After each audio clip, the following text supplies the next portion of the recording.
Dota 2 and League of Legends have been copying each other since the dawn of time, and over the past year, it's been no different. If anything, these two game developers have amped up the amount of shared ideas, which is why I'm going to reveal how Dota 2 and League of Legends have been stealing each other's homework, as we go over all the quote-unquote new additions made to both games and discover where they actually originated from. Let's start out by looking at League of Legends and its newest season, Welcome to Noxus. Riot has made a ton of changes to League this year to spice things up for returning players. However, for people who play Dota 2, these changes might feel familiar. First off, there is a brand new neutral monster that got added this season. Atakhan is an epic monster that spawns at one edge of the Summoner's Rift River at the 20-minute mark. The side it spawns on is based on where the most action happened in the first 14 minutes of the game. When you hear a neutral monster that spawns at the edge of the map at the 20-minute mark, what immediately comes to mind from Dota 2? The Tormentor. I know it just recently got moved to 15 minutes, but before that, it was 20 minutes just like Atakhan. It spawns in one of two forms, Ruinous or Voracious. When you defeat Ruinous Atakhan, it drops a bunch of blood roses on the field for your team to collect. Those roses grant stacks of bloody petals that, when collected, give your entire team bonus experience and damage. These blood roses are obviously League's version of runes from Dota 2. They are a neutral drop, they can be picked up by either team, and give you free buffs or experience. One difference I do want to point out about blood roses though, is that they don't just spawn on Atakhan's death. They also spawn around the map where champions have been slain, meaning they are in different spots every game. This is notably different from Dota 2, where the runes have static spawning locations, but also have more variety. Another interesting similarity is that the experience-granting Wisdom rune, now Shrines of Wisdom, is quite close to the Tormentor. A little bit further away now with the recent map changes, but still. Is it a coincidence that both of these neutral monsters in League of Dota, on the edge of the map, spawning at around the same time, are connected to giving your team power buffs and experience? I think not. Now for Voracious Atakhan, which, oh boy, this is like the prime example of, yeah, you can copy my homework, but just make sure you change it a little bit first. The team who slays Voracious Atakhan gets team-wide buff called False Life for 150 seconds. This buff activates upon taking lethal damage, where you, instead of dying, reanimate back in your base after a 15-second delay. So your whole team gets a second life. What Dota 2 buff that comes from a monster allows you to resurrect again? Oh yeah, the Aegis of the Immortal. Voracious Atakhan and False Life definitely took some inspiration from Roshan and the Aegis of Immortal. I think we can all see that. However, these buffs are not completely identical. For example, False Life applies to the entire team instead of just only one player like the Aegis. Also, with False Life, you animate back to your base instead of where you took that lethal damage, and then the Aegis lasts quite a bit longer than the False Life buff. Even with all these differences, the main premise and similarities around these buffs is pretty clear to see. Just like how it's pretty clear to see where Riot Games got the idea for their brand new champion mechanic this season. Ability Reflection. Like this, and that, and this one.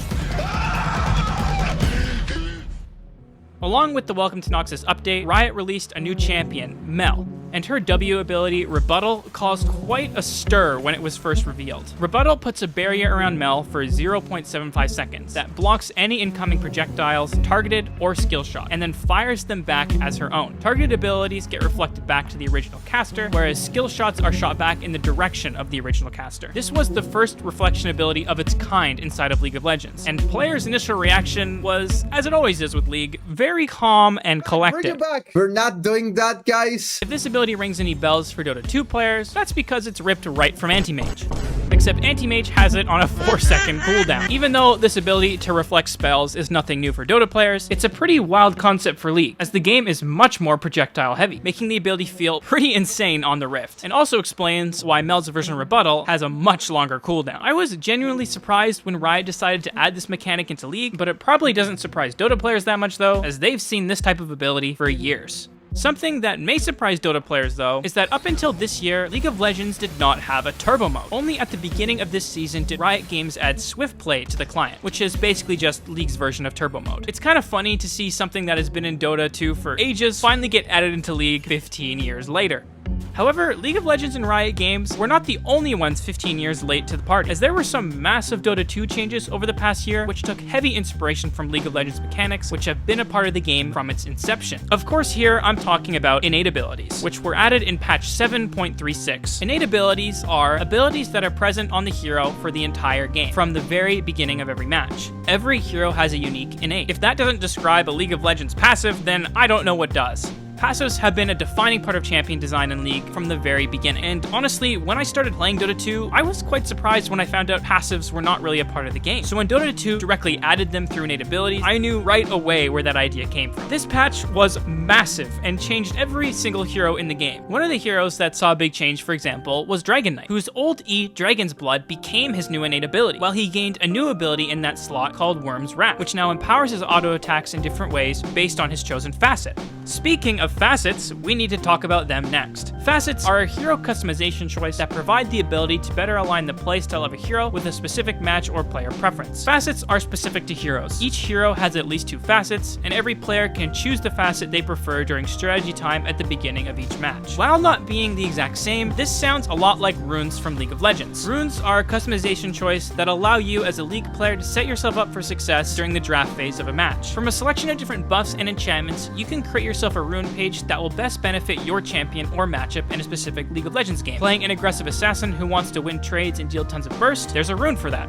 Want to make sure you can make it through a tough laning phase a bit healthier, there's a rune for that. Runes, when chosen correctly based on your champion, playstyle, and opponents, can give you a significant edge in a game. Valve wanted to implement a similar idea inside of Dota 2, but unlike Innates, which are essentially a carbon copy of passives, they added a bit more Dota flair to facets over runes. I won't get into explaining the full League rune system in this video, but just know that every champion has the same pool of options for runes. However, facets, as I mentioned earlier, are unique to every hero. So while each hero may get less choice on the surface by only having 2 or 3 facets to choose from in comparison to the many options of League of Legends rune system, in practice, they're actually quite equal. That's because rune pages for champions have all been optimized, and there are usually only 1, 2, maybe 3 real rune pages you can rock up with on a champion without basically hindering yourself in a match. This gives what Riot likes to call the quote illusion of choice, which is something that's come up a lot in League's game design. A large difference from Dota 2's philosophy of basically, here's something, now you, the player, go figure out what to do with it. So did Facets copy the idea of having a customization option while loading into a game so you can strategize against your enemies? Yes. However, they executed on that idea very differently, so it's by no means a one-to-one copy like Innates. Still thought it was definitely worth mentioning in this video, as it feels like they definitely took inspiration from League of Legends with this idea.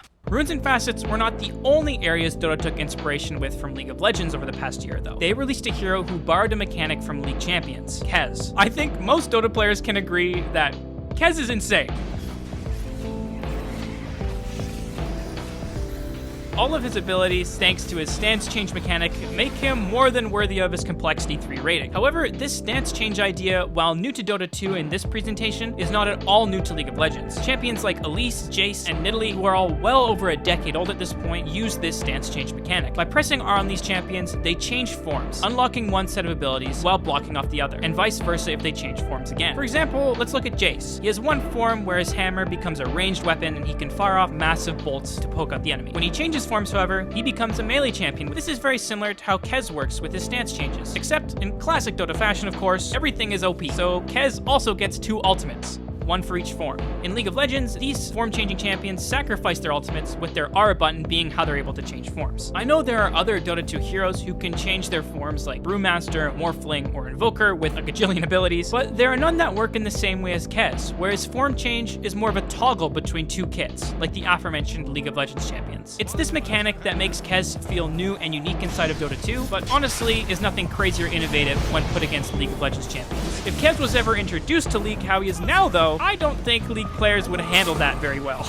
Lastly, we have to quickly touch on Dota's most recent gameplay update, 7.38, as they made a few map changes which took inspiration from Summoner's Rift. Firstly, being the move of Roshan's 2 pits. Rosh's home has been moving around the Dota map for some time now. He's been on both ends of the river, and over the past years, exiled to the far edges of the larger map, using the twin gates to go between sides. This was all done in an attempt by Valve to balance out the Radiant and Dire sides, and bring more symmetry to the map. But now, with the Wandering Waters map update, they've moved the 2 Roshan pits back to either side of the river. The difference? He now has 2 pits at the same time he can walk across as the game progresses. Also, as Roshan walks across the river to occupy a different pit, the Tormentor moves from the opposite side of the map as well, meaning that as Roshan is on one side, Tormentor is always occupying the other side. This is a change Valve also made in the Wandering Waters update, so there are no longer 2 Tormentors, now instead 1. They're using this as a way to once again balance out the 2 sides of the map and bring more symmetry. Now, where did Valve get this idea of having 2 pits in the river and symmetry in terms of big epic neutral monsters? League of Legends. Summoner's Rift has always had the Dragon Pit near the bot lane and the Baron Pit near the top lane. This balanced out the map so that not every major neutral objective was fought over on one side. Dota has now implemented this exact same idea with Roshan and Tormentor swapping sides. And in some cases, it actually makes it even more even, as instead of one objective always being on one side, they constantly switch, allowing for variations of gameplay. Also, it's just fucking hilarious to see Roshan waddle his way across the river and just stomping through any hero in his path. I love that idea. Now, with these changes to Dota 2's map, it's pretty hard to not see the similarities it has to Summoner's Rift, with its two pits at the end of the river. One quick thing to add here though, I do realize that the Baron Pit in League of Legends originated from Roshan and Dota. However, it was League who innovated on that idea by having two pits at either end of the river. So these two games have almost bounced these river pit ideas back and forth and have kind of landed now on a similar thing. Another large map change Valve made was the adding of jungle waterways to help safe laners get back to lane quicker. This is not an exact copy by any means, but it really reminded me of home guards in League of Legends. Home guards, for those of you who don't know from League of Legends, is basically a little speed boost you get when leaving the base and heading out to lane. This is quite different, as in Dota it's a part of the physical map and only available to one lane, but the idea of coming out of base quicker after respawn or buying has a very similar feel to home guards. And that is every major source of plagiarism I could find between Dota 2 and League of Legends over the past year.